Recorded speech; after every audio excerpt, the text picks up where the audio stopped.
Hello everyone, this is Sakil Litoria. Welcome back to our channel Navigate Institute. और इस video के अंदर हम बात करने वाले हैं principal grade 1, grade 2 assistant director और डिप्टी डायरेक्टर एग्जाम 2025 के एग्जाम पैटर्न के बारे में और एग्जाम स्कीम के बारे में। जैसा कि आप सभी को पता है कि principal grade 1, grade 2, deputy director, assistant director के जो आपकी भर्ती परीक्षा है उसका जो नोटिफिकेशन है मध्य प्रदेश लोक सेवा आयोग के द्वारा रिलीज कर दिया गया है। तो सबसे पहले हम उस नोटिफिकेशन के बारे में देखें तो आप देख सकते हो कि मध्य प्रदेश लोक सेवा आयोग के द्वारा आपका जो नोटिफिकेशन है वो 29/12/2024 को रिलीज कर दिया गया है। ऑनलाइन फॉर्म जो आपके रहेंगे वो आपके उसकी अंतिम तिथि जो रहेगी वो रहेगी आपकी 13/3/2025, मतलब 13 मार्च 2025 तक फॉर्म को आप फिल कर सकते हो। ठीक है, आप देख सकते हो यहाँ पे लिखा है उप संचालक प्राचार्य वर्ग 2 सहायक संचालक तकनीकी। क्लियर। तो इंजीनियरिंग जो आपकी डिग्री अगर आपने की हुई है या इंजीनियरिंग में आपने डिप्लोमा किया हुआ है तो आप यहाँ पर फॉर्म को फिल कर सकते हो। नेक्स्ट, जब हमने कल वीडियो को पोस्ट किया था वहां पे कमेंट्स भी आ रहे थे कि सिविल इंजीनियरिंग वाले जो कैंडिडेट हैं इसको फिल कर सकते हैं। तो सिविल इंजीनियरिंग हो गया, मैकेनिकल इंजीनियरिंग हो गया, इलेक्ट्रिकल इंजीनियरिंग हो गया, कंप्यूटर साइंस हो गया, तो अगर आपने किसी भी स्ट्रीम के अंदर इंजीनियरिंग की हुई है तो आप यहाँ पर फॉर्म को फिल कर सकते हो। बस इंजीनियरिंग की डिग्री आपके पास होना चाहिए और इंजीनियरिंग में डिप्लोमा आपके पास होना चाहिए। नेक्स्ट हम बात करते हैं इंपोर्टेंट डेट्स के बारे में कि ऑनलाइन एप्लीकेशन फॉर्म जो आपके रहेंगे वो कब से फिलअप होना स्टार्ट हो जाएंगे। तो आयोग ने यहाँ पे बताया कि जो विज्ञापन है वो तो आपको मैंने अभी बता दिया कि 29/12/2024 को आपका जो विज्ञापन है वो रिलीज किया गया है। ऑनलाइन आवेदन की जो डेट है वो आपके स्टार्ट हो जाएंगे 14 फेब 2025, मतलब 14 फरवरी 2025 से आपके जो फॉर्म है वो फिल होना स्टार्ट हो जाएंगे। और जो अंतिम तिथि है, मतलब कि एप्लीकेशन फॉर्म जो है आप कब तक फिल कर सकते हो, तो 13 मार्च 2025 तक आप फॉर्म को फिल कर सकते हो। अगर किसी भी प्रकार की गलती आपसे हो जाती है फॉर्म को फिलअप करने में तो 19/2/2025 से करेक्शन विंडो आपकी स्टार्ट हो जाएगी जो कि 15/3/2025 तक ओपन रहेगी। मतलब इन दोनों डेट्स के बीच में आप करेक्शन कर सकते हैं अगर किसी भी प्रकार की आपसे गलती होती है फॉर्म को फिल करने में। ठीक है। नेक्स्ट, जैसे कि आगे लिखित परीक्षा हो गया आपका, दस्तावेज वगैरह जब परीक्षा क्वालिफाई आप कर लोगे उसके बाद जो इंटरव्यू वगैरह आपके होंगे, तो इसकी डेट जो अभी है वो आपकी घोषित नहीं की गई है। इन्होंने मेंशन किया है यथा समय घोषित की जाएगी। तो अभी एग्जाम की डेट इन्होंने नहीं बताई है, इन्होंने से बताया है कि आपके जो एग्जाम फॉर्म है वो किस डेट से फिल होना स्टार्ट होंगे और कब तक आप एग्जाम फॉर्म को फिल कर सकते हैं। नेक्स्ट बात आती है कि बहुत सारे बच्चे अभी रिसेंटली पास आउट हुए होंगे। ठीक है, उनको नहीं पता है कि इस एग्जाम का पैटर्न क्या होने वाला है। लास्ट ईयर ये एग्जाम हुई थी। ठीक है, तो अपन एग्जाम पैटर्न और एग्जाम स्कीम के बारे में थोड़ा सा ध्यान देते हैं कि एग्जाम पैटर्न और एग्जाम स्कीम जो है इस एग्जाम की क्या रहने वाली है। तो एमपीपीएससी प्रिंसिपल और डायरेक्टर के जो पद हैं इसका जो एग्जाम पैटर्न आपका रहने वाला है वो कैसा रहेगा। तो सबसे पहले समझिए कि जो टोटल पेपर आपका होने वाला, जो आपका एग्जाम होता है वो आपका 450 नंबर का होने वाला है। कितने नंबर का होने वाला है? 450 नंबर का आपका पेपर होने वाला है। और इसमें इंटरव्यू भी आपका रहेगा जो कि आपका कितने मार्क्स का रहेगा? 50 मार्क्स का रहेगा। मतलब जो आपका टोटल पेपर है इंटरव्यू को अगर मैं ऐड कर दूं तो टोटल आपके पास 500 मार्क्स यहां पर रहेंगे। अब 450 नंबर का जो पेपर आपका है उसके अंदर दो सेक्शन आपसे पूछे जाते हैं, एक तो सेक्शन ए और एक आपका सेक्शन बी। सेक्शन ए की अगर बात की जाए तो सेक्शन ए के अंदर आपका general knowledge of Madhya Pradesh पूछा जाएगा, नेशनल और इंटरनेशनल लेवल का करंट अफेयर्स आपसे पूछा जाएगा और बेसिक नॉलेज ऑफ कंप्यूटर आपसे पूछा जाएगा। ठीक है, इसके टोटल जो मार्क्स रहेंगे वो आपके कितने रहेंगे? 150 मार्क्स आपके रहेंगे। ठीक है। नेक्स्ट सेक्शन बी जो आपका है, सेक्शन बी के अंदर इंजीनियरिंग के जो सब्जेक्ट्स आपके हैं वो पूछे जाएंगे, स्किल डेवलपमेंट के जो सब्जेक्ट्स हैं वो पूछे जाएंगे, साथ ही साथ वोकेशनल ट्रेनिंग भी आपसे पूछा जाएगा। अब इंजीनियरिंग के जो सब्जेक्ट इन्होंने यहाँ पे बोला है कि इंजीनियरिंग, इंजीनियरिंग का मतलब ये नहीं है कि अगर आप सिविल से हैं तो सिर्फ सिविल यहाँ पे पूछा जाएगा। बस पार्ट बी के अंदर यहाँ पे ये है कि जो हम फर्स्ट ईयर के अंदर सब्जेक्ट्स पढ़ते हैं ऑल ब्रांच के इंजीनियरिंग वाले, जैसे बेसिक मैकेनिकल इंजीनियरिंग आप पढ़ते हो, बेसिक सिविल इंजीनियरिंग आप पढ़ते हो, तो यहाँ पे सारी ही इंजीनियरिंग स्ट्रीम्स का सिलेबस आपसे पूछा जाएगा इस इंजीनियरिंग सेक्शन में। आगे अपन वीडियो में डिस्कस करेंगे, ठीक है। तो ये जो सेक्शन बी आपका रहेगा, ये सेक्शन बी आपका रहेगा 300 मार्क्स का। तो टोटल अगर आप 150 और 300 को करोगे तो ये आपका कितना हो जाएगा, 450 मार्क्स आपका यहाँ पे हो जाएगा। इस पेपर को सॉल्व करने के लिए जो ड्यूरेशन आपको मिलेगी, वो ड्यूरेशन आपको कितनी मिलेगी, 3 घंटे की आपको ड्यूरेशन यहाँ पे दी जाएगी। मतलब 3 घंटे के अंदर अपने को ये पेपर सॉल्व करना है। अगर सेक्शन ए की बात करें तो सेक्शन ए के अंदर टोटल आपसे 50 क्वेश्चन पूछे जाएंगे, और सेक्शन बी के अंदर अगर मैं बात करूं तो टोटल आपसे 100 क्वेश्चन यहाँ पर पूछे जाएंगे, ठीक है। एक क्वेश्चन जो रहेगा वो आपका रहेगा, एक क्वेश्चन जो आपका रहेगा वो रहेगा आपका 3 नंबर, क्लियर। तो ये 50 क्वेश्चन जो रहेंगे ये आपके 150 नंबर के हो गए, और ये जो 100 क्वेश्चन रहेंगे ये आपके कितने हो जाएंगे, ये आपके 300 नंबर के क्वेश्चन हो जाएंगे, क्लियर। मतलब ये जो पेपर आपका होगा सेक्शन ए और सेक्शन बी को मिला के, टोटल आपसे जो क्वेश्चन यहाँ पे पूछे जाएंगे वो आपसे 150 क्वेश्चंस पूछे जाएंगे। कितने क्वेश्चंस पूछे जाएंगे, 150 क्वेश्चंस आपसे यहाँ पर पूछे जाएंगे।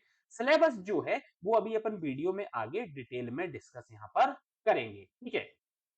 आई बात समझ में, एग्जाम पैटर्न आपको समझ में आ गया। अब देखो जो स्टूडेंट एमपीपीएससी असिस्टेंट इंजीनियर के लिए प्रिपेयर हो रहे हैं, तो अगर आपने नोटिस किया होगा तो एमपीपीएससी ए के अंदर जो आपका सेक्शन ए है वो सेक्शन ए इसमें भी सेम है। तो अगर आप ए की प्रिपरेशन कर रहे हो तो इस एग्जाम को भी आप प्रिपेयर कर सकते हो, क्योंकि सेक्शन ए जो है आपका देखो सेम है, मतलब ये 50 क्वेश्चंस आपके सेम यहाँ पर पूछे जाएंगे। सेक्शन जो चेंज है यहाँ पे वो है आपका सेक्शन बी। सेक्शन बी के अंदर क्या क्या पढ़ना है आगे अपन डिस्कस करते हैं, ठीक है। आगे बढ़ते हैं तो आगे यहीं पे ये है कि जो मैंने आपको वहां पे बता दिया कि भैया सेक्शन ए के अंदर आपसे 50 क्वेश्चन पूछे जाएंगे, सेक्शन बी जो रहेगा उसके अंदर आपसे 100 क्वेश्चन यहाँ पर पूछे जाएंगे, ठीक है। मतलब कि जो ये है आपका, तो ये 150 क्वेश्चन टोटल आने हैं। ईच क्वेश्चन जो रहेगा 3 नंबर का यहाँ पर रहेगा, ठीक है। आई बात समझ में। मल्टीपल चॉइस टाइप का ये आपका पेपर होगा, 4 ऑप्शन आपको यहाँ पर मिलेंगे एबीसीडी के फॉर्म में, ठीक है।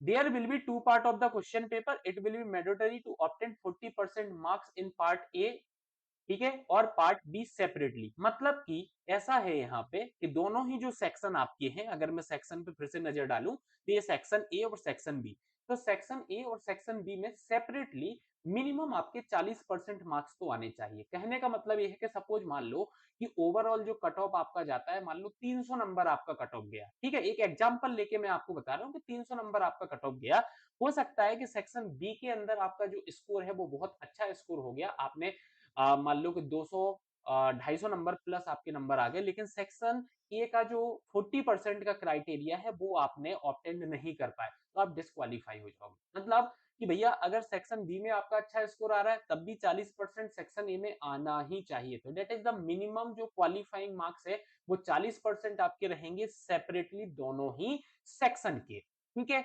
आगे अगर मैं यहाँ पे बात करूं तो नेगेटिव मार्किंग जो सबसे बड़ा मुद्दा है, हमारे मन में क्वेश्चन आता है क्या नेगेटिव मार्किंग होगी, तो बिल्कुल नेगेटिव मार्किंग यहाँ पे है, 1 नंबर आपका कट जाएगा यहाँ पे एक गलत क्वेश्चन पे, तो नेगेटिव मार्किंग आपकी इस एग्जाम के अंदर रहने वाली है। तो ये एग्जाम पैटर्न हमारा यहाँ पर रहेगा, ठीक है। एग्जाम पैटर्न फिर से एक बार बता देता हूँ कि भैया 50 क्वेश्चन आपके सेक्शन ए में रहेंगे, 100 क्वेश्चन आपके सेक्शन बी में रहेंगे, टोटल 450 नंबर का आपका पेपर होने वाला है, जिसके अंदर आपको 150 क्वेश्चन सॉल्व करने हैं। नेक्स्ट अगर मैं बात करूं तो नेक्स्ट अपन यहां पर बात करेंगे सिलेबस की कि भैया सिलेबस हमारा क्या रहेगा। तो सिलेबस में अगर मैं बात करूं तो थोड़ा सा यहां पे आपको एक चीज बता देता हूं कि MP general knowledge of MP जो रहेगा ना, इसके आपके जो क्वेश्चंस पूछे जाएंगे 35 क्वेश्चंस आपके यहाँ पे पूछे जाएंगे, और नेशनल और इंटरनेशनल लेवल का जो करंट अफेयर्स आपका रहेगा इसका आपका 10 क्वेश्चन आएगा, और बेसिक नॉलेज ऑफ कंप्यूटर जो रहेगा उसका आपका यहाँ पे 5 क्वेश्चंस होगा। मतलब कुल मिला के ये 50 क्वेश्चन आपका रहने वाला है। अब इसके अंदर आपसे क्या क्या पूछा जाएगा, तो सबसे पहले मध्य प्रदेश का आपसे हिस्ट्री हो गया, कल्चर हो गया, लिटरेचर हो गया। तो मध्य प्रदेश का कल्चर, हिस्ट्री, लिटरेचर आपसे पूछा जाएगा, एक ये टॉपिक है जिसके अंदर डिटेल्ड में इन्होंने टॉपिक को भी मेंशन किया है। ये जो पीडीएफ है, ये पीडीएफ आपको मैं टेलीग्राम चैनल पर शेयर कर दूंगा, आप वहां से देख लेना, आपको कंप्लीट सिलेबस और एग्जाम पैटर्न मिल जाएगा। ठीक है, नेक्स्ट अपन यहाँ पे बात करें तो नेक्स्ट आपका मध्य प्रदेश का ज्योग्राफी आपसे पूछा जाएगा, मध्य प्रदेश का पॉलिटिक्स एंड इकोनॉमिक्स आपसे पूछा जाएगा, डिटेल्ड में यहाँ पे टॉपिक्स लिखे हुए हैं। ठीक है, नेक्स्ट अगर मैं बात करूं तो नेक्स्ट आपका इंपोर्टेंट कंटेम्पररी इवेंट्स जो आपके होते हैं नेशनल, इंटरनेशनल और मध्य प्रदेश लेवल पर, उसके बारे में आपसे पूछा जाएगा। इंफॉर्मेशन एंड कम्युनिकेशन टेक्नोलॉजी मतलब आईसीटी जो आपका सब्जेक्ट है, उस आईसीटी के अंदर आपको ये पूछा जाएगा, जैसे कि ई कॉमर्स हो गया, internet and social networking site आपका हो गया, ई गवर्नेंस के बारे में पूछा जाएगा, रोबोटिक्स हो गया, आर्टिफिशियल इंटेलिजेंस हो गया, साइबर सिक्योरिटी हो गया, electronics, computer, information and communication, इनके बारे में आपसे पूछा जाएगा, जिसके 5 क्वेश्चन आपके इस एग्जाम में आएंगे। तो ये हमारा जो सेक्शन ए है उसका सिलेबस हो गया है। नेक्स्ट अगर मैं बात करूं तो नेक्स्ट हमारा आता है यहाँ पे सेक्शन बी। ठीक है, नेक्स्ट हमारा क्या आता है, नेक्स्ट हमारा आता है सेक्शन बी, और सेक्शन बी के अंदर आपसे क्या क्या पूछा जाएगा वो देख लेते हैं अपन। तो सेक्शन बी के अंदर जैसा आपने देखा था कि एक तो इंजीनियरिंग वाला पार्ट आपका रहेगा, एक skill development and vocational training वाला आपका पार्ट रहेगा। ठीक है, skill development and vocational training की अगर मैं बात करूं तो टोटल सेक्शन बी जो है इसके अंदर 10 यूनिट इन्होंने बोली है, जिसके अंदर 4 यूनिट जो शुरुआत की हैं वो 4 यूनिट आपकी जो रहती हैं वो skill development and vocational training की आपकी यूनिट्स रहती हैं। इसके अंदर नेशनल इंटरनेशनल सिनेरियो जो आपका है स्किल डेवलपमेंट का, इसके बारे में आपसे पूछा जाएगा। डिटेल में आपके टॉपिक्स यहाँ पर मेंशन किए गए हैं कि इनके बारे में आपको पढ़ना है। नेक्स्ट अगर मैं बात करूं तो status of vocational education in Madhya Pradesh, Madhya Pradesh के अंदर वोकेशनल एजुकेशन का क्या स्टेटस है, इसके बारे में ये डिटेल्ड टॉपिक यहाँ पे मेंशन है कि आपको क्या क्या पढ़ना है, जैसे कि technical and vocational education system in the state, state के अंदर आपका टेक्निकल और वोकेशनल एजुकेशन का क्या स्टेट है, स्टेटस है, मतलब सिस्टम है, सॉरी। ठीक है, World Bank assisted and externally aided projects आपकी क्या चल रहे हैं स्किल डेवलपमेंट के रिगार्डिंग, ये डिटेल्ड टॉपिक्स जो हैं ये आपको पीडीएफ शेयर कर दूंगा, तो उसके अंदर आप देख लेना। वीडियो काफी लंबी हो जाएगी अगर मैं एक एक टॉपिक्स को यहाँ पर डिस्कस करूंगा, तो मैं मेन टॉपिक को यहाँ पर डिस्कस करता हूँ कि आपको क्या क्या यहाँ पर पढ़ना है। नेक्स्ट अगर मैं बात करूं तो नेक्स्ट आप देख सकते हो एकेडमिक एडमिनिस्ट्रेटिव मैनेजमेंट के बारे में आपसे पूछा जाएगा। ठीक है, जैसे कि आईटीआईस जो आपके होते हैं उसके अंदर ऑर्गेनाइजेशन स्ट्रक्चर ऑफ गवर्नमेंट क्या है। ठीक है, तो ये सारी चीजें जो हैं वो आपसे यहाँ पे पूछी जाएंगी। नेक्स्ट अगर मैं बात करूं तो स्किल डेवलपमेंट स्कीम्स जो आपकी हैं इसके बारे में आपसे पूछा जाएगा कि स्किल डेवलपमेंट के लिए कौन कौन सी स्कीम्स जो है स्टेट गवर्नमेंट आपका और सेंट्रल गवर्नमेंट आपका कौन कौन सा स्कीम यहाँ पर चला रहा है। ठीक है, नेक्स्ट अगर देखोगे तो नेक्स्ट ये तो आपकी जो यूनिट्स थी ये आपकी skill development and vocational training program जो आपका है उससे रिलेटेड आपका सिलेबस हो गया। इंजीनियरिंग से रिलेटेड अगर सिलेबस की बात की जाए तो आप देखो सबसे पहले आपका जो यूनिट आता है engineering mechanics and engineering drawing के बारे में आपको यहाँ पर पढ़ना है। ठीक है, वही हो गया आपका force, system of force, equilibrium of rigid body, free body diagram, Lami's theorem, law of column friction, equilibrium of body involving dry friction, मतलब वही जो अभी मैंने आपको वीडियो की शुरुआत में बोला था कि इंजीनियरिंग के अंदर जो बेसिक इंजीनियरिंग के आपने फर्स्ट ईयर के अंदर सारी ब्रांचों के जो सब्जेक्ट्स पढ़े हुए हैं वो सारे सब्जेक्ट्स इन्होंने यहाँ पर ऐड कर दिए हैं, चाहे अब आप सिविल से हो, मैकेनिकल से हो, इलेक्ट्रिकल से हो। अगर मैकेनिकल से होगे तब भी आपको इलेक्ट्रिकल, बेसिक इलेक्ट्रिकल वाले और बेसिक इलेक्ट्रॉनिक्स एंड कम्युनिकेशन के सब्जेक्ट्स को पढ़ना पड़ेगा। सिविल से होगे तो भी पढ़ना पड़ेगा। इलेक्ट्रिकल वाले जो होंगे उनको मैकेनिकल और सिविल के सब्जेक्ट्स यहाँ पे पढ़ने पड़ेंगे। ठीक है, तो ये आपका पहला सब्जेक्ट क्या है, engineering mechanics and engineering drawing के बारे में आपको पढ़ना है। Next fundamental of thermal science. ठीक है, मैकेनिकल का आपका यहाँ पे सब्जेक्ट आ जाएगा, थर्मल साइंस के बारे में आपको पढ़ना है, जिसके अंदर आपको थर्मोडायनामिक्स जो सब्जेक्ट होता है उसके बारे में आपको यहाँ पे पढ़ना है। ठीक है, नेक्स्ट अगर बात करूं तो नेक्स्ट आपको यहाँ पे आईसी इंजन के बारे में पढ़ना है। तो ये मेन दो टॉपिक आपके यहाँ पे आ जाते हैं, थर्मोडायनामिक्स एंड आईसी इंजन आपका आ जाता है। नेक्स्ट अगर मैं बात करूं तो basic knowledge of workshop science, ये बहुत बड़ा एक पार्ट है वर्कशॉप साइंस का। एज कंपेयर टू जो दो सब्जेक्ट अभी अपन ने देखा है ना, उसके कंपैरिजन में वर्कशॉप साइंस आपसे थोड़ा सा ज्यादा पूछा जाएगा। ठीक है, तो वर्कशॉप का जो प्रैक्टिकल आपने किया है ना इंजीनियरिंग में, उससे रिलेटेड आपका यहाँ पर सिलेबस दिया गया है। ठीक है, इसके बाद जो अभी आपको बोला था इलेक्ट्रिकल साइंस, तो बेसिक इलेक्ट्रिकल साइंस के बारे में आपको पढ़ना है। ठीक है, तो ये बेसिक इलेक्ट्रिकल साइंस का यहाँ पे पूरा का पूरा आपका सिलेबस दिया गया है। जैसे वही नेटवर्क लॉ एंड थ्योरम्स आपका क्या होता है, डीसी सर्किट्स हो गया, एसी सर्किट्स हो गया, एडी करंट लॉसेस हो गया। तो ये पूरे जो टॉपिक्स हैं ये आपको कवर अप करना है बेसिक इलेक्ट्रिकल साइंस के अंदर। नेक्स्ट अगर बात की जाए तो नेक्स्ट इलेक्ट्रिकल मशीन भी ये आपका बेसिक इलेक्ट्रिकल के अंदर आ जाएगा। फिर आपको बेसिक इलेक्ट्रॉनिक्स एंड कम्युनिकेशन के बारे में पढ़ना है, इसके भी टॉपिक इन्होंने मेंशन किए कि भैया बेसिक इलेक्ट्रिकल एंड कम्युनिकेशन। अब होगा क्या कि अगर मैं टॉपिक के बारे में बात करूं तो ये तो पूरा का पूरा आपका स्ट्रीम आ गया। तो इन्होंने क्या किया, इन्होंने टॉपिक्स यहाँ पे मेंशन कर दिए, भैया इसके अंदर आपको बस ये टॉपिक्स जो हैं वो आपको कवर अप करने हैं। नेक्स्ट अगर मैं यहाँ पे बात करूं तो नेक्स्ट आपका यहाँ पे आ जाता है सिविल। अब सिविल के अंदर आपको क्या क्या पढ़ना है, तो सिविल के अंदर भी वो आपके जो बेसिक सब्जेक्ट हैं जैसे कि सर्वेइंग आपका सब्जेक्ट यहाँ पे हो जाएगा, ठीक है। आरसीसी का कुछ पार्ट इसके अंदर आ गया जैसे कि स्टील रेनफोर्समेंट, ठीक है, आरसीसी में आप प्रोवाइड कराते हो। ब्रेक हो गया, मटेरियल्स के बारे में कि सिविल में आप कौन कौन से मटेरियल्स का यहाँ पे यूज करते हो। फ्लूइड मैकेनिक्स आपका यहाँ पे आ जाएगा। यहाँ पे construction planning and management CPM वाला थोड़ा सा पार्ट इन्होंने ले लिया है, ठीक है। कुछ आपका एनवायरमेंट का यहाँ पे पार्ट ले लिया है और कुछ आपका इरिगेशन एंड हाइड्रोलॉजी का पार्ट ले लिया है। मतलब कुल मिला के जो बेसिक बेसिक चीजें हैं आपकी सारी इंजीनियरिंग फील्ड्स की, वो आपके सिलेबस के अंदर आएंगी, जो कि आपका सेक्शन बी के अंदर आएगा। अगर आप इस एग्जाम को टारगेट कर रहे हैं जो आपकी प्रिंसिपल ग्रेड 1 है एंड ग्रेड 2, ठीक है, लास्ट टाइम भी हमने इसका जो कोर्स है ऑनलाइन कोर्स लॉन्च किया था, इस बार भी हम फिर से आपका ये जो कोर्स है प्रिंसिपल ग्रेड 1 ग्रेड 2 का वो लॉन्च किया हुआ है, ठीक है। आप देख सकते हो, आप हमारी ऐप पर जाओगे, navigate prime Google play store iOS पे आपको मिल जाएगी, ठीक है। आप ऐप पे जाओगे तो ऐप के अंदर आपको ये कोर्स मिल जाएगा जो कि 9999 का है, और अभी अगर आप परचेस कर रहे हैं इसको तो ये आपको 4999 में मिल जाएगा, ठीक है। तो प्रिंसिपल ग्रेड 1 ग्रेड 2 और असिस्टेंट डायरेक्टर डिप्टी डायरेक्टर की आप प्रिपरेशन कर रहे हैं तो आपको कंप्लीट जो पार्ट 2 वाला सिलेबस है, वो पार्ट 2 वाला कंप्लीट सिलेबस आपको इसके अंदर मिल जाएगा। इसका आप देख सकते हो, इस टाइप से आपको वो कोर्स दिखेगा। आप जब ऐप के अंदर जाओगे तो इस टाइप से आपको कोर्स दिखेगा जिसके अंदर डेमो लेक्चर्स भी अवेलेबल हैं। आप देख सकते हो, कंप्लीट सिलेबस मिलेगा, कोई भी सब्जेक्ट आपका छूटा हुआ नहीं है, ठीक है। तो ए टू जेड जितना सिलेबस मैंने आपको बताया है इस एग्जाम का पूरा सिलेबस इस एग्जाम के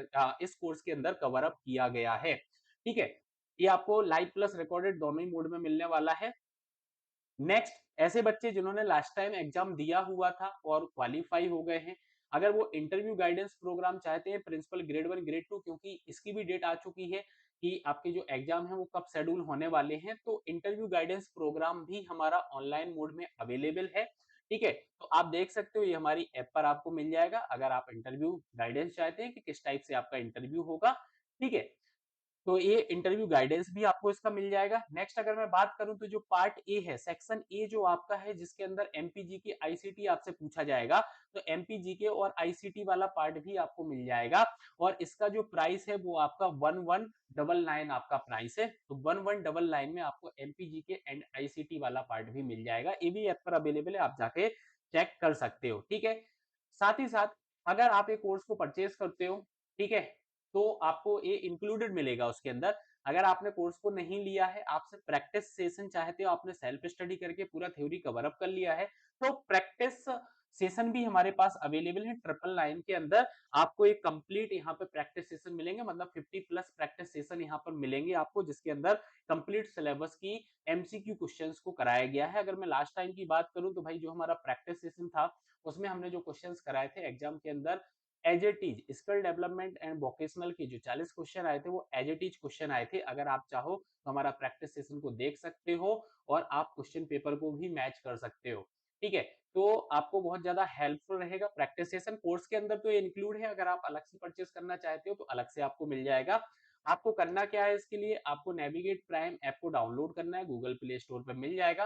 अगर किसी प्रकार का कंफ्यूजन होता है आपको डाउनलोड करने में, तो ये नंबर दिए गए हैं, आप इस नंबर पे कॉल करके आप अपना कंफ्यूजन दूर कर सकते हैं और आप ऐप को डाउनलोड कर लें और वहां पे आप कोर्स को देख सकते हैं, ठीक है। और आप हमारे ऑफिस को भी विजिट कर सकते हैं, वेदा business park Bhawarkuan square Indore. यहाँ पे आपको ऑफिस में भी कंप्लीट इंफॉर्मेशन इस कोर्स के रिगार्डिंग मिल जाएगी। बहुत ही जल्दी आपका इस कोर्स से रिलेटेड नया प्रैक्टिस सेशन भी हम आपका लॉन्च करने वाले हैं। तो अगर आप कोर्स को परचेज करोगे तो उसके साथ इंक्लूड रहेगा, अदरवाइज आप अलग से भी प्रैक्टिस सेशन को परचेज कर सकते हो। मिलते हैं नेक्स्ट वीडियो में। Thank you.